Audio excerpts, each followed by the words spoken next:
Tonight, you're going to do something your great-great-grandparents never did. You're going to lie down, close your eyes, and try to sleep for 8 hours straight. No breaks, no waking up in the middle of the night. Just one long, unbroken block of unconsciousness. It feels normal. It feels like the way humans have always slept. But the real answer is far stranger. For most of human history, sleep didn't look like this at all. It looked like two separate sleeps, with a strange wakeful hour sitting quietly between them. And the story of how that pattern disappeared says less about biology than it does about a light bulb. Let's start with an experiment. In the early 1990s, a psychiatrist named Thomas Weir, working at the National Institute of Mental Health, ran a study that would quietly upend everything scientists assumed about sleep. He took a group of volunteers and put them in a room with no artificial light. 14 hours of darkness a night. No clocks, no schedules. Just darkness, for weeks at a time. What happened next surprised him. The volunteers didn't sleep for 8 hours straight. Instead, they fell asleep for about 4 hours, woke up quietly for 1 to 2 hours, and then fell back asleep for another 4. Night after night, the pattern held. Weir wasn't watching people struggle to sleep. He was watching something ancient resurface once modern light stopped suppressing it. That quiet waking hour wasn't insomnia. It was a forgotten rhythm. Here's where it gets stranger.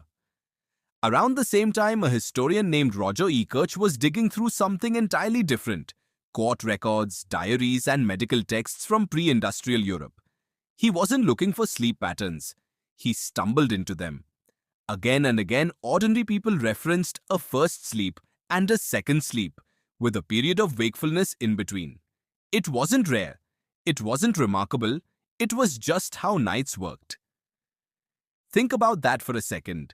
An entire continent for centuries treated the middle of the night as usable time.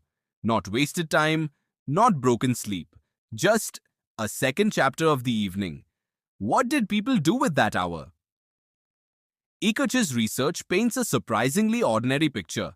Some prayed, some had quiet conversations with a spouse, some got up to tend a fire, check on animals, or simply sit with their thoughts in the dark. Physicians of the era even recommended it as a good time for reflection or for conceiving children, because the body was rested but the mind was calm. There was no anxiety attached to being awake at 2 a.m.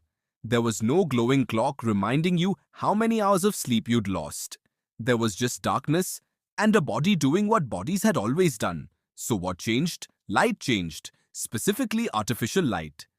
As gas lamps spread through cities in the 1700s and 1800s, and electric light followed soon after, nights stopped being dark. They became extensions of the day. People stayed up later, socialized more, worked longer. The natural 14-hour stretch of darkness that Weir recreated in his lab shrank down to 6 or 7 hours of squeezed artificial night, and segmented sleep didn't survive the shrinking. There simply wasn't enough dark, quiet time left to fit 2 sleeps and a waking hour in between. So the 2 sleeps compressed into one. The waking hour vanished, and within a couple of generations, the entire memory of first sleep and second sleep disappeared from common language completely. By the 20th century, almost no one remembered it had ever existed. That's the twist most people never hear. The 8-hour sleep block you think of as biologically natural is actually a fairly recent invention, shaped by Edison and gaslight, not by evolution. Here's the part that should really make you pause. If segmented sleep was the default for thousands of years of human history, then the anxious 3 a.m. wake-up so many people describe today might not be a malfunction at all. It might be your biology, quietly trying to return to a rhythm it once knew.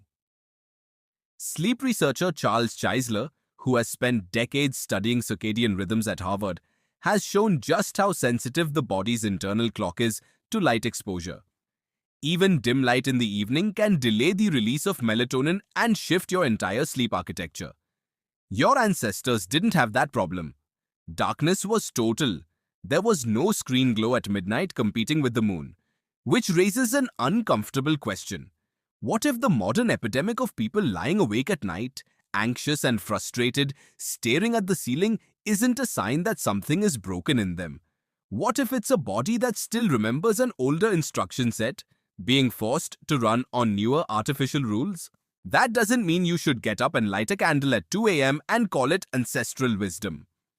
Modern schedules, modern jobs, and modern light exposure make consolidated sleep genuinely useful for most people's lives now. But understanding where the anxiety comes from can change how you experience it. The next time you wake up in the middle of the night and your mind starts racing about lost sleep, consider this instead. For most of human history, that hour wasn't a problem to solve. It was simply part of the night. A quiet, expected pause between two chapters of rest. Your ancestors didn't fight that hour. They used it, they sat with it, some of them even treasured it. Ware's dark room experiment proved the pattern was still there, waiting under the surface, the moment modern light was removed. Ekert's historical research proved it had a name, a rhythm, and a place in daily life for centuries before anyone thought to question it.